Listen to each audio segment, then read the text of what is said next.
This will be the conclusion of the study on Joseph being a type of Jesus Christ. And if you you don't have your outline, I was going to say it's point number 53.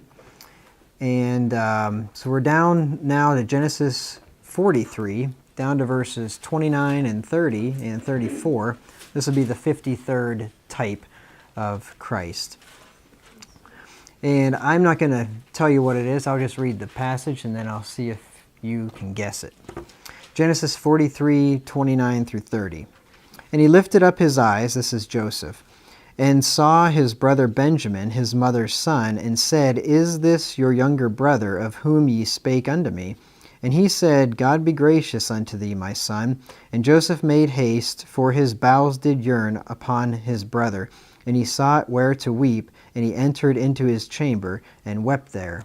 And then in verse 34, and he took and sent messes unto them from before him, but Benjamin's mess was 5 times so much as any of theirs, and they drank and were merry with him.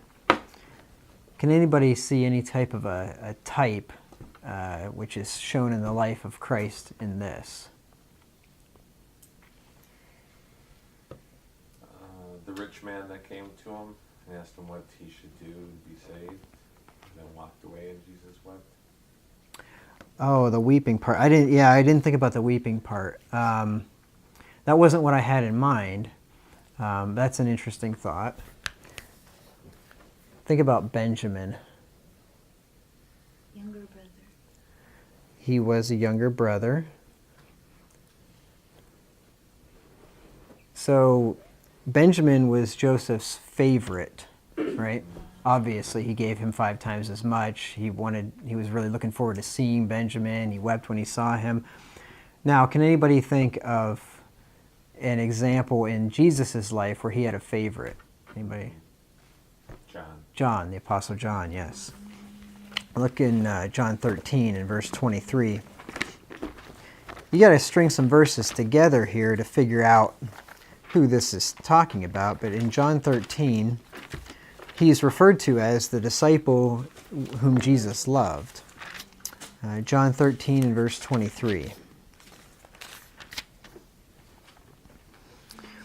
It says, And there was leaning on Jesus' bosom one of his disciples whom Jesus loved. And then Peter goes on to ask Jesus who was going to betray him.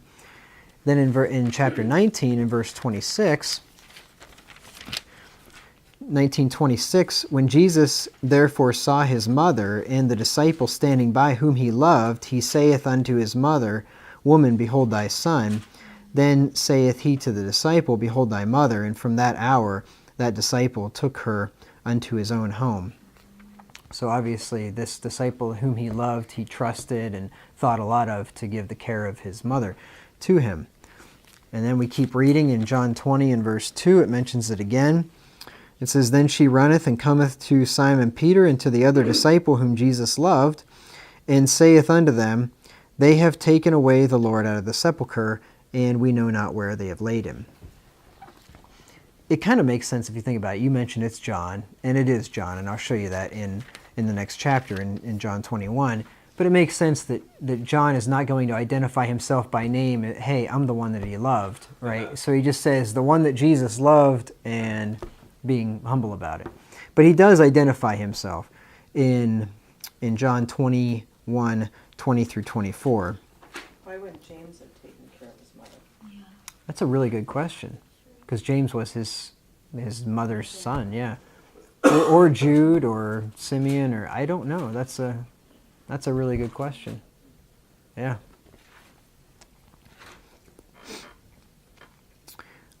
John 21, 20 through 24.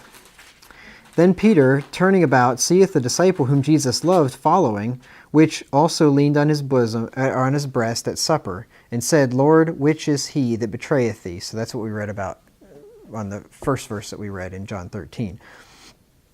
Peter, seeing him, saith to Jesus, Lord, and what shall this man do? Jesus saith unto him, If I will that he tarry till I come, what is that to thee? Follow thou me. Then went this saying abroad among the brethren, that that disciple should not die. Yet Jesus said not unto him, He shall not die, but if I will that he tarry till I come, what is that to thee? This is the disciple which testifieth of these things, and wrote these things, and we know that his testimony is true. So I take from that he's saying, this is the disciple whom Jesus loved is the one that wrote this very book right here. Therefore, it's John. Is pretty clear indication to me. Yep. It's interesting there when when he says, if I will, he tarry till I come, what is that to thee? And then they just assume from that, oh, he's never gonna die until Jesus comes back again. And yet he didn't say that, right? It's kind of like whenever they ask Jesus in Acts, in the very beginning, wilt thou now restore the kingdom to Israel? Oh yeah, right here in verse 6, Acts 1:6. When they therefore were come together, they asked of him, saying, wilt thou at this time restore again the kingdom to Israel? And he said, it is not for you to know the times or the seasons which the Father hath put in his own power. So the implication there is, I mean, Jesus didn't flat out say, no, he's not going to, or when he's going to, but people will take that and say that the kingdom, was supposed to be restored to Israel and it didn't end up being restored to Israel or something. I mean, people get these interpretations from this verse, and yet his answer doesn't say that he's going to restore it to Israel or he's not going to. It doesn't really say. So you don't want to make a doctrine out of a question necessarily. Pastor, were James and his other brothers disciples at this point? Mary followed Jesus as a disciple as well, and who is my brothers and sisters? He may have preferred to have a disciple watch. And I don't know at what point they became believers, because it's at one point they didn't believe in him, and then clearly, well, by the time, it seems at least by the time Pentecost came, they were.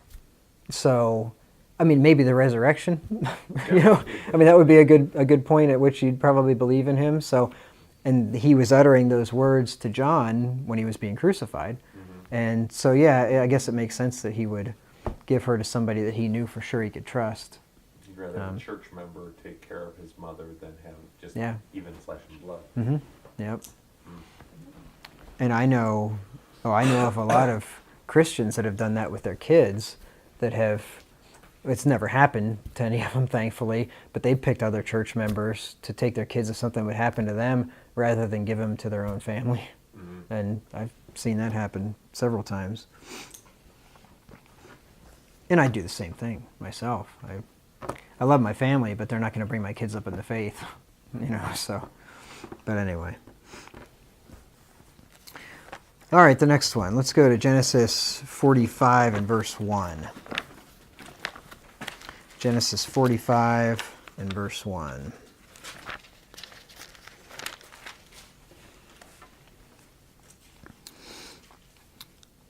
It says, Then Joseph could not refrain himself before all them that stood by him, and he cried, Cause every man to go out from me. And there stood no man with him, while Joseph made himself known unto his brethren. So Joseph makes himself known to his brethren after his exaltation. Does that remind you of anything? Jesus made himself known to his brethren after his resurrection and exaltation, right? Look in 1 Corinthians 15, 5 through 8.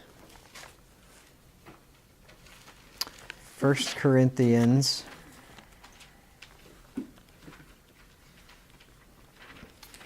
15, 5 through 8.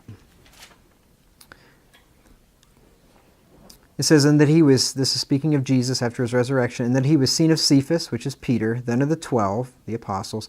After that he was seen of above 500 brethren at once, of whom the greater part remain unto this present, but some are fallen asleep. So after his resurrection he was seen by the apostles.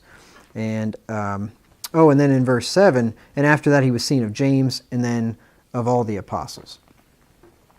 Now if James is his Lord's brother, and I'm assuming he is, because he's distinct from the apostles, so it wasn't the apostle James. If he's the Lord's brother, this might have been at the point whenever James believed, when he sees him alive from the dead. Okay, number 55. Go back to Genesis 45 and verse 3. Genesis 45 and verse 3. Pastor, on that last one that you made, Joseph sends everyone out, and then he reveals himself in secret to his brothers, and Jesus went into that secret room where That's the true. disciples were hiding Yes. and revealed himself. Yes, that's good. Yep, that's right. I didn't think about that.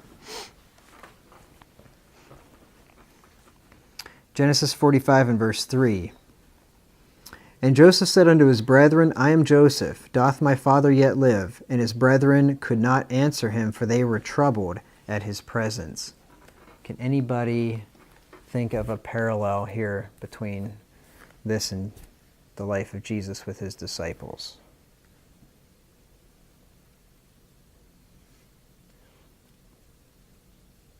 They see Joseph in his glorified state, and they're troubled at what they see. And when I state it like that, then it's like, oh yeah, it's obvious. Yeah, it's Mount just, of Transfiguration. well, that Peter was kind of troubled when he saw him there. Sorry. Yeah. Well, no, after his resurrection, whenever he showed up to them, they were troubled. And it even says, I think it says that very word. But yeah, they were in his transfiguration, they were troubled. Peter was going to make 3 tabernacles because he didn't know what to say. Luke 24:36.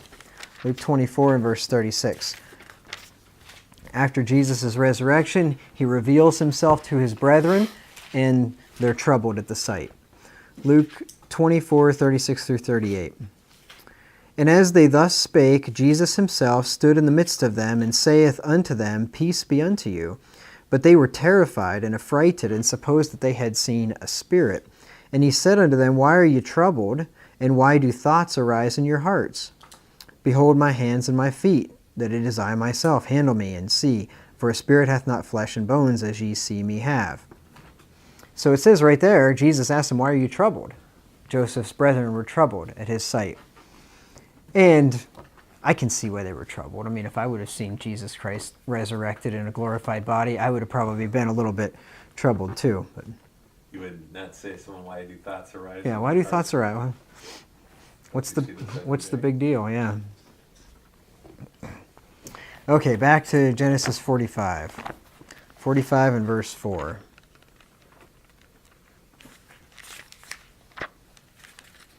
Genesis 45:4.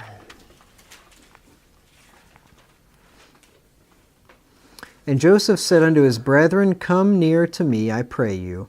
And they came near, and he said, I am Joseph your brother, whom ye sold into Egypt. So Joseph was betrayed by his brethren, and he forgave them.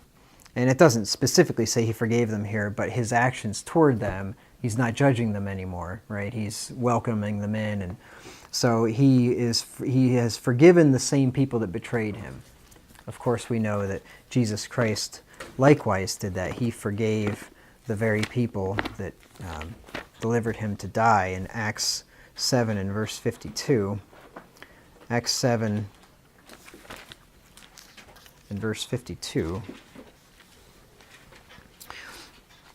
Stephen says, Which of the prophets have not your fathers persecuted? So he's talking to the Jews here. And they have slain them which showed before of the coming of the just one, of whom ye have been now the betrayers and murderers.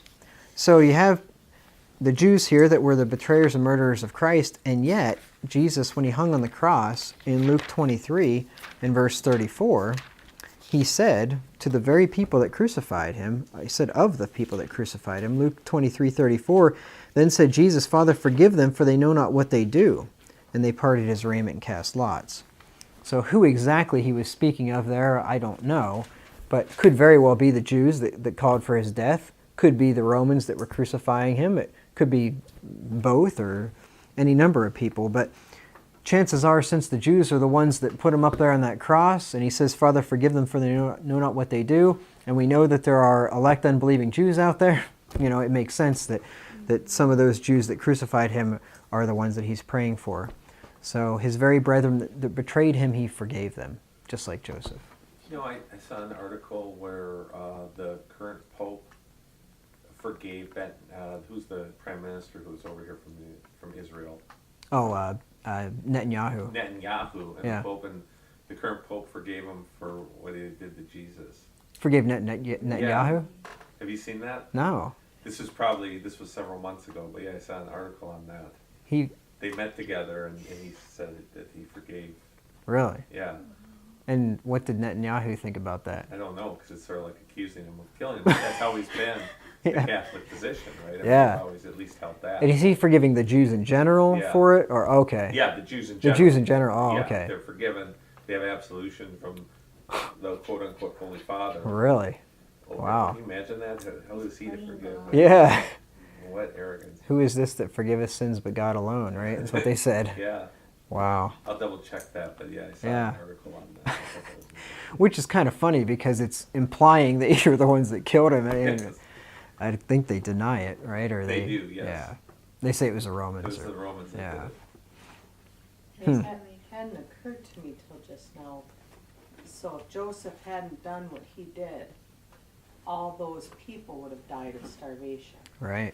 Hmm. And that would have been a lot of people. And it would have been the end of, well, I suppose God could have made a nation through Joseph, but it wouldn't have panned out how it did anyway. It would have been a totally different world history. It was a great salvation for God's people. Yes, sure was. Yeah.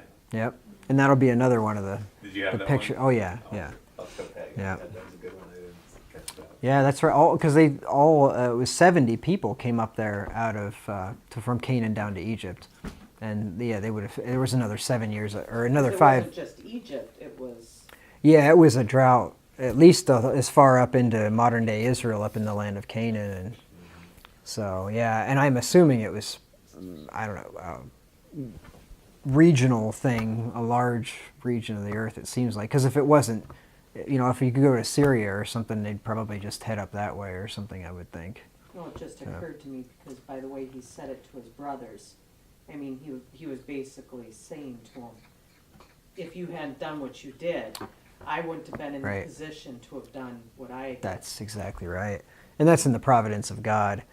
Yeah, we can't, and I'm sure people will look at this and say, "See, if I wouldn't have sinned, then God couldn't have brought something good about this or whatever." And we can't ever go there, but God can use bad things that people do to bring about good, obviously. Okay, let's go back. One more. Jesus also forgave his disciples that forsook him as well. Look in Mark 14 and verse 15. Mark 14 and verse 15. I think it just basically says that they all forsook him and fled. Mark 14:15. I should probably keep moving along here so we can finish this tonight. And they all forsook him and fled. That's what I thought it said. So his disciples, not just Peter, but all of them, whenever he was taken in the garden, they all fled, they all forsook him, and yet he forgave them, obviously, because he didn't flat out say it, but it is implied, obviously, that he forgave them for doing that. Okay, let's go back to Genesis 45 again. Genesis 45. This has got to be the most obvious, I would say, of the types of Christ here. Genesis 45 and verses 5 through 7. Now therefore be not grieved nor angry with yourselves that ye sold me hither, for God did send me before you to preserve life. For these 2 years hath the famine been in the land, and yet there are 5 years, in the which there shall neither be earing nor harvest. And God sent me before you to preserve you a posterity in the earth, and to save your lives by a great deliverance. And then also in chapter 50 and verse 20 is this very similar statement. Joseph says, But as for you, ye thought evil against me, but God meant it unto good, to bring to pass as it is this day, to save much people alive. So this one's pretty obvious, right? They meant it for evil, God meant it for good, they delivered them to be killed, God turned the whole thing around into being their salvation. What they determined to do something evil turned out to be their salvation. obviously, that's the story of Jesus Christ and our salvation. Jesus suffered the wrath of God in order to preserve the lives of his elect. You look in John chapter 10, 10 through 11, a couple of verses here. John 10, 10 through 11. It says, "The thief cometh not, but for to steal, and to kill, and to destroy. I am come that they might have life, and that they might have it more abundantly. I am the good shepherd. The good shepherd giveth his life for the sheep."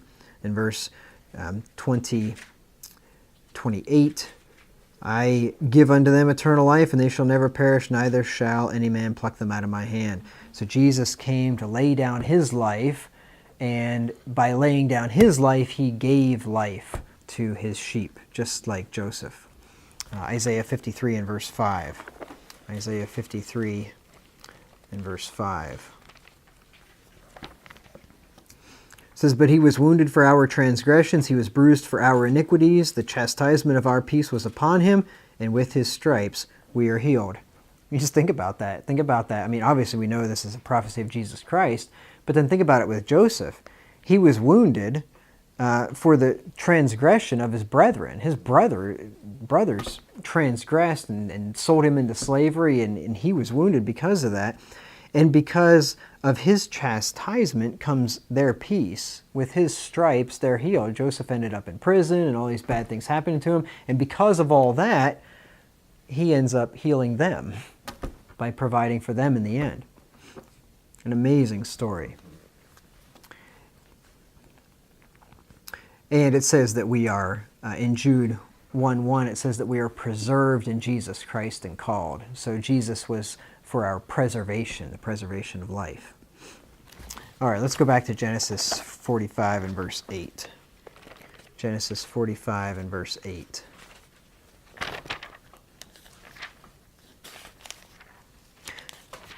So this is just a good thing to remember about when bad things happen to you sometimes. You have no idea what God might be doing through the bad thing, which could potentially be a salvation for not a temporal salvation, not only for you, but for numerous other people. And I mean, just think about John Bunyan, for instance, old Baptist preacher. He was put in prison, and then he wrote The Pilgrim's Progress, probably the second most popular Christian book outside of the Bible that's ever been written. Great book. And he wrote that when he was in prison. So there's just, there's all kinds of situations like that you could think of.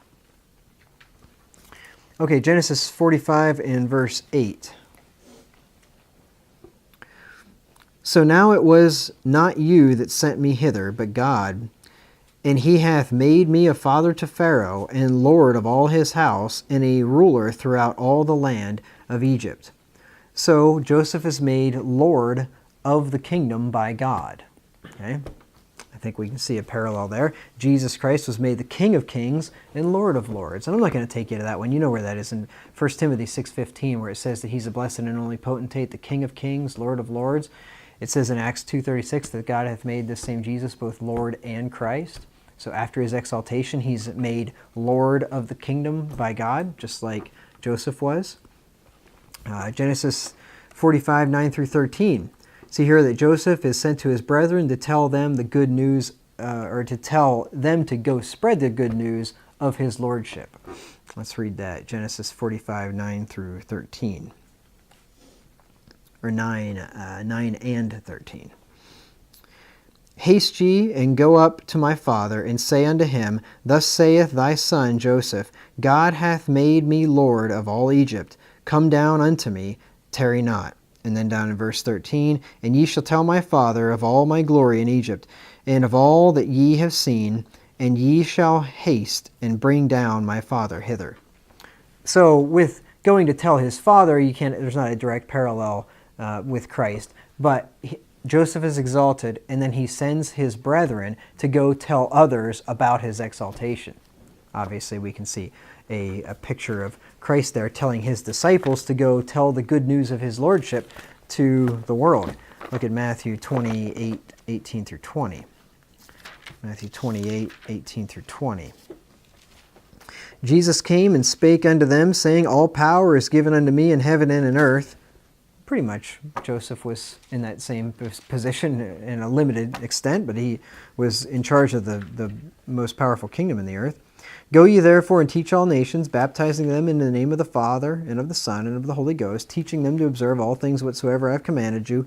And lo, I am with you always, even unto the end of the world. Amen. So in that is also a promise that he'll be with them, and he'll take care of them. Joseph sends his brothers, go tell others about my lordship and my exaltation, and I'm going to take care of you. Pretty good parallel there with Jesus Christ. All right, let's go back to Genesis 45. This is number 60. We only got 6 more after this. Genesis 45, 10 through 11.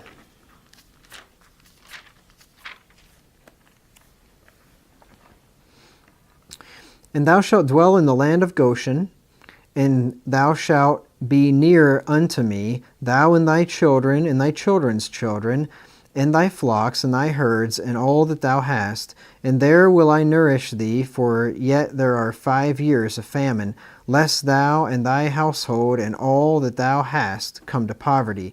And behold, your eyes see, and the eyes of my brother Benjamin, that it is my mouth that speaketh unto you. Actually, we'll get verse 12 next. I only wanted the first 2. Also, Genesis 50 and verse 21. Genesis 50 and verse 21, another parallel. Now therefore fear ye not, I will nourish you and your little ones. And he comforted them and spake kindly unto them. So we see that Joseph prepared a place and an inheritance for his brethren to nourish them there, right? So whenever I just restate it, then it's obvious, right? He prepared a place for them, Goshen, which was a really nice part of Egypt, the best part of the land, and he promised to nourish them there. Okay, we can obviously see a parallel in Jesus Christ.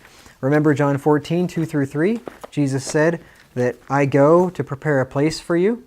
Right? In my Father's house are many mansions. If it were not so, I would have told you. I go to prepare a place for you, and if I go to prepare a place for you, I will come again and receive you unto myself, that where I am, there you may be also. Didn't even get to it, but that's okay. And he also gives us an inheritance, and we got this inheritance through predestination. We know in Ephesians 1 and verse 11, it says that we are predestinated unto an inheritance. In Ephesians 1 and verse 11, in whom also we have obtained an inheritance, being predestinated according to the purpose of him who worketh all things after the counsel of his own will. And you can kind of, go back with Joseph. I don't want to attribute him godhood or anything, but he is the ruler of the kingdom. He does determine where their destination is going to be in advance according to his own will. There's a lot of parallels here if you think about it. In the church, inheritance in the church path. Yes, inheritance, yep. Heavenly Zion is our Goshen. Yep, that's right. Promised land, yep, type of thing, yep. Also, that Joseph said that he would nourish them, and in the church, that Christ nourishes the church. In Ephesians 5 and verse 29, for no man ever yet hated his own flesh, but nourisheth and cherisheth it, even as the Lord the church. So that the Lord nourishes us in the church. Joseph was going to nourish his brethren. All right, number 61. Joseph told his brethren to look at his body to know that it was him. Genesis 45. I think this one's pretty obvious too. Genesis 45 and verse 12. And behold, your eyes see, and the eyes of my brother Benjamin, that it is my mouth that speaketh unto you. So he's telling them, hey, believe that it's me. Look, you remember what I look like? It's my mouth that's telling you these things. Of course, Jesus Christ told his disciples to look at his body to see that it was him. In Luke 24, 36 through 40, and I think we have already read that text a couple of times, when he said, it is I myself, handle me, if spirit hath not flesh and bones. And then whenever Thomas doubted, he said, reach hither, put forth thy hands into the print of the nails, and thrust it into my side. So it's the same thing. Believe me, it's me. Look at me, touch me, handle me.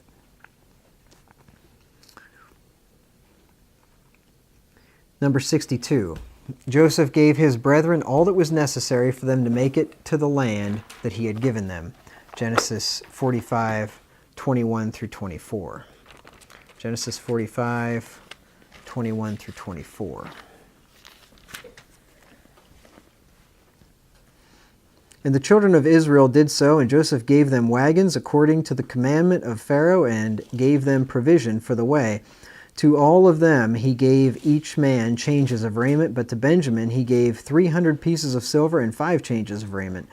And to his father he sent after this manner 10 asses laden with the good things of Egypt, and 10 she-asses laden with corn and bread and meat for his father by the way. So he sent his brethren away, and they departed, and he said unto them, See that ye fall not out by the way. Just a neat thing that I saw today. We have a saying in the Army, I shouldn't say we. When I was in the Army, they used to have a saying that you talk about somebody falling out. You ever hear that? If you're on a march and you fall out, it means you basically pass out or something. But we talked about that all the time. You drink water, you're going to fall out. And so I just thought it's interesting. I don't know if that's where this saying goes, but it says, see that ye fall not out by the way. Fall out. So I guess that could have been another one of those sayings that comes from the Bible that we covered there in the Isaiah study. But anyway, so this one you'd have to think about it a little bit. But Joseph gave them provision to get to where they were going. Ultimately, they needed to get to Goshen, but they had to go back to Canaan first and then come back down to Goshen. And he gave them all the provision that they needed to make it to their promised land, basically. Jesus Christ likewise supplies all of our needs for his people. Paul said in Philippians 4 and verse 19 that Jesus would provide, God would provide all of our needs through Christ. He says, but my God shall supply all your need according to his riches and glory by Christ Jesus.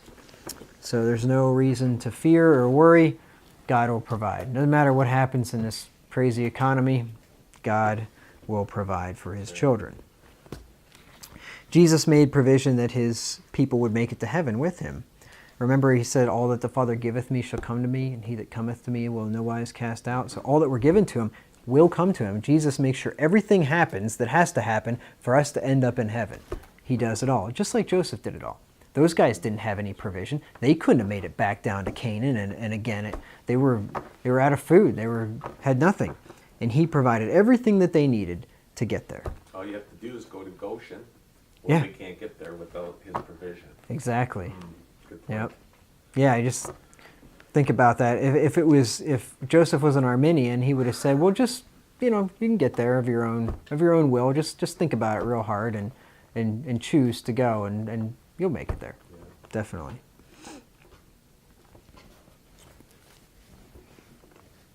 And in John 14:3, the passage that we already read, Jesus said he prepared a place for them, and he would come and receive him unto himself. So he's going to make the place, and then he's going to come back and get us, and he, start to finish, he takes care of it, getting us where we need to go. Number 63, Joseph's father believed not for joy when he heard that Joseph was alive. Genesis 45, 25 through 26. Genesis 45, 25 through 26. And they went up out of Egypt, and came into the land of Canaan unto Joseph their father, and told him, saying, Joseph is yet alive, and he is governor over all the land of Egypt. And Jacob's heart fainted, for he believed them not. Which, it'd be hard enough to believe that Joseph was still alive, let alone that he is, the prime minister of Egypt. But Joseph basically believes not for joy. I mean, he's just so overwhelmed that he can't believe. Jacob, yeah, not Joseph. Yeah, Joseph believed that he himself was alive, but Jacob had a hard time believing it. You could have a little bit different of a name, a little bit more to make it easier. All these J's. Yeah. Jacob and You just I was said going to J's. say Jason in there. We'll get to that first later. Yeah. This time, Pastor. There is a Jason. Yes. They assaulted the house of Jason. Yes. Yep. Happens every Wednesday. Yeah. But that's a good assault. Yeah. Well, that's good. I'm Some of my glad you enjoy the beatings. I do. Let's see here. Where was I? Sorry. Luke. That's okay. Luke 24:41. Jesus' disciples likewise believed not for joy whenever they heard that he was alive. Luke 24 and verse 41. I think we talked about this verse last time too. And while they yet believed not for joy and wondered, he said unto them, Have ye here any meat? So they likewise didn't believe. It was just such a euphoric experience that it's like, I got to pinch myself, this can't be real type of thing. That's how they felt. And Joseph probably felt similar to that. Jacob, thank you. Jacob. I was looking, I know what it was. I was staring at the name Joseph on the next point, but anyway. Okay, number 64. God used Joseph to save all those whom he had determined to save. Look at Genesis 46, 1 through 7. Genesis, get that crease there. Genesis 46, my Bible's starting to look like yours.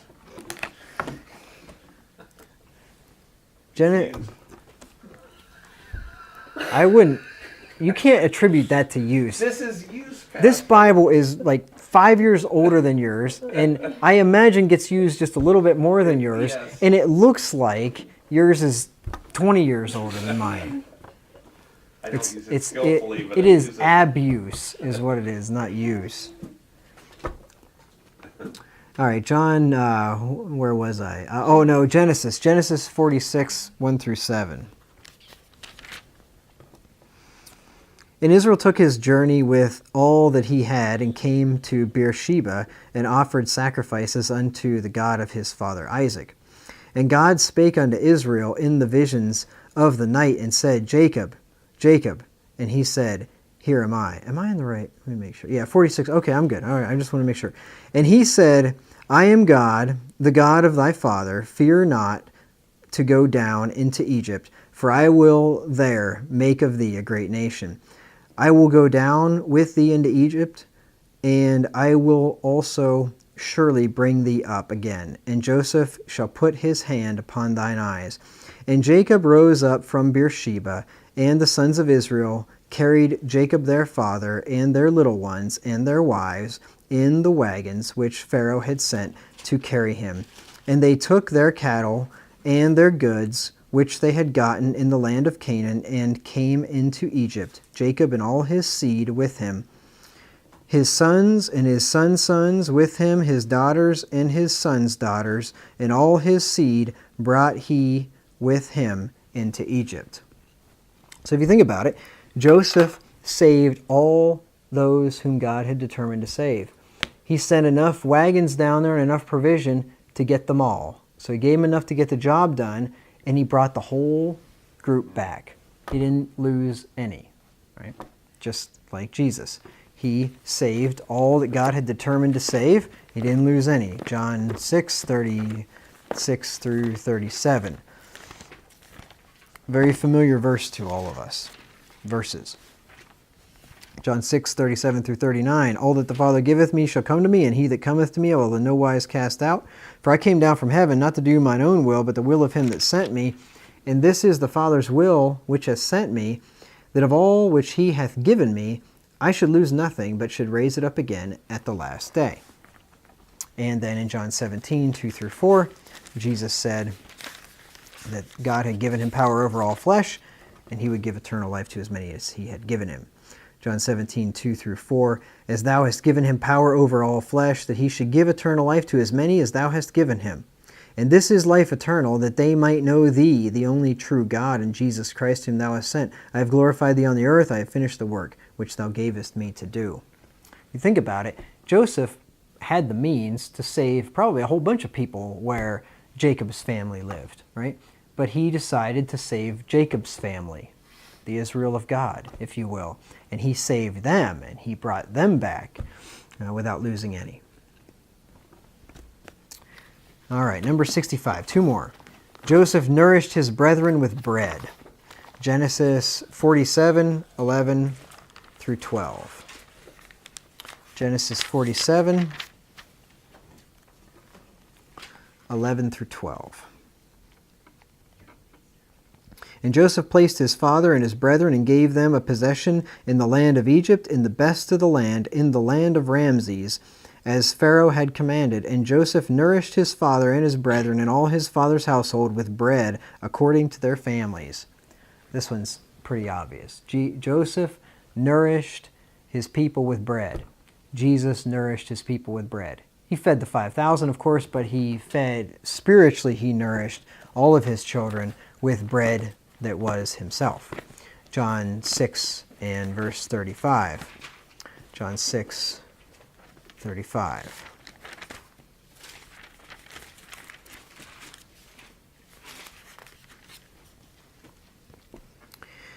And Jesus said unto them, I am the bread of life. He that cometh to me shall never hunger, and he that believeth on me shall never thirst. So he is the bread that he nourishes his people with. And if we partake of him, we'll never die. Okay, the last one. Joseph was made head over all the kingdoms while he made provision for his people. Let's look at Genesis 47:13 through 27. This is going to be a longer one. So we're going to see here that Joseph is made an absolute monarch, basically, and while he's made an absolute monarch, at the same time, he provides for his people.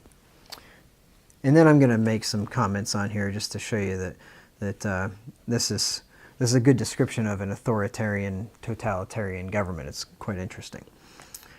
Genesis 47:13 through 27.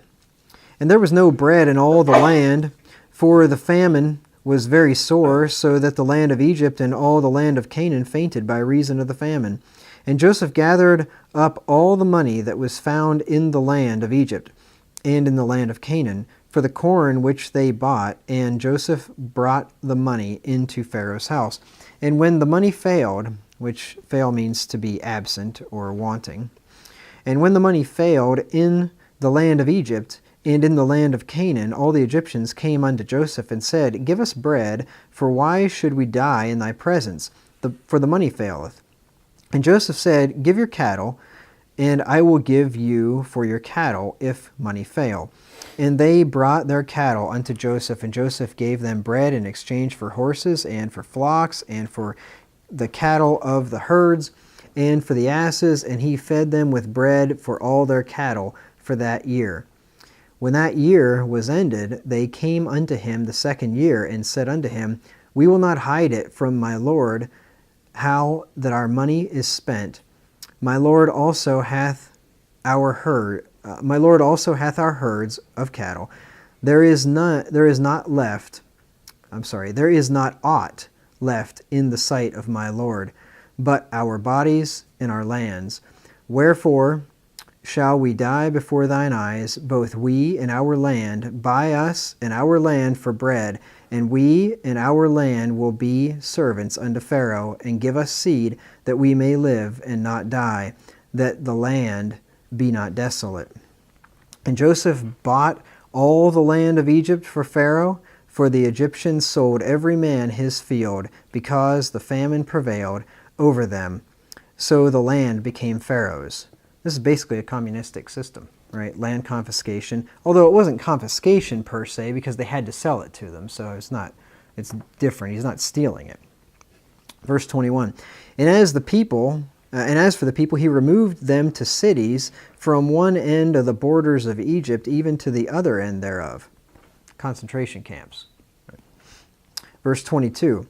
Only the land of the priests bought he not, for the priest had a portion assigned them of Pharaoh, and did eat their portion which Pharaoh gave them, wherefore they sold not their lands. That's what you call a state religion, right? The priests are supported by the Pharaoh. Then Joseph said unto the people, Behold, I have bought you this day and your land for Pharaoh. For lo, here is seed for you, that ye shall sow the land. And it shall come to pass in the increase, that ye shall give the 5th part unto Pharaoh, and 4 parts shall be your own, for seed of the field, and for your food, and for them of your households, and for food for your little ones. So he passes a 20% income tax, right? They keep 4/5, they got to give a 5th of it to the government. And they said, Thou hast saved our lives, Let us find grace in the sight of my Lord, and we will be Pharaoh's servants. Now they love Big Brother. He's taking care of them, right? Verse 26, And Joseph made it a law over the land of Egypt unto this day that Pharaoh should have the 5th part, except the land of the priests only, which became not Pharaoh's. The law of the land is a 20% income tax, 16th Amendment, right? Except for the priest lands, they wouldn't become Pharaoh's. That's called 501c3 churches, right? Nothing new under the sun. This same type of thing has happened in history, and it's happening to us now. And you think about it, how the government does it now. And Joseph wasn't doing anything wrong in this case. I mean, he's basically helping the people out so they don't starve. But governments do this type of thing nefariously and blow up financial bubbles to burst them and gather up their land and destroy their wealth and all that kind of thing, and then get them on the dole so that they can get votes and perpetuate the system. But anyway, that's not what we're talking about tonight. And Israel dwelt in the land of Egypt in the country of Goshen, and they had possessions therein, and grew and multiplied exceedingly. And Jacob lived in the land of Egypt 17 years. So the whole age of Jacob was 147 years. So while this is all going on, and while all of the Egyptians are selling all their land to Pharaoh, and they're becoming bondservants to Pharaoh, the people in Goshen are doing well. They have their possessions, and they grew and multiplied exceedingly. So while Joseph is an absolute monarch in Egypt, and somewhat providing for them temporally, he's really providing for his people over here off to the side. Of course, that reminds us of Jesus Christ, that he's made head over all things, but to the church, right? He's got a special eye to his church where he does all things. All the things that he does for the sake of the church. Ephesians 1, 20 through 23. This will be the closing verse. Ephesians 1, 20 through 23. Says, which he wrought in Christ when he raised him from the dead and set him at his own right hand in the heavenly places, far above all principality and power and might and dominion and every name that is named, not only in this world, but also in that which is to come, and hath put all things under his feet, and gave him to be the head over all things to the church, which is his body, the fullness of him that filleth all in all. Joseph was made head over all things to his family, Israel, right? Where he took care of them and put them in the best part of the land and made them multiply exceedingly. So that is it for the types of Christ. I would review it, but I don't feel like going through 66 things to refresh your memory. So anyway, I think we should be able to clearly, when we read through the book of Genesis now, in Joseph's life, some of those things are just going to be jumping off the page at you now, and you're just going to see Jesus Christ all through it, which is pretty neat. So next week, Lord willing, we'll have the Ask the Pastor study. So you guys can all be thinking of your questions.